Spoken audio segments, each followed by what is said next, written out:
Tuxumni qaynatib iste'mol qilish foydalimi yoki qovurib? Qaynatilgan tuxum qovurilgan tuxumga nisbatan foydaliroq hisoblanadi, chunki organizm uni 90% gacha o'zlashtira oladi.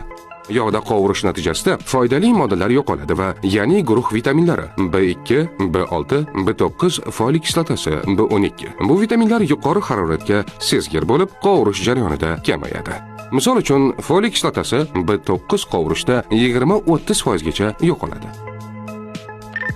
Qaynatilgan tuxumda ham B guruh vitaminlari, B9, folik kislotasi qisman yo'qolishi mumkin, lekin bu jarayon qovurishga qaraganda kamroq bo'ladi. O'rtacha 10-20% B9 yo'qolishi mumkin, lekin boshqa vitamin va minerallar yaxshi saqlanib qoladi. Shu sababli tuxumni qaynatish qovurishga nisbatan foydaliroq usul hisoblanadi. Allergiyasi bo'lmagan barcha uchun tavsiya etiladi.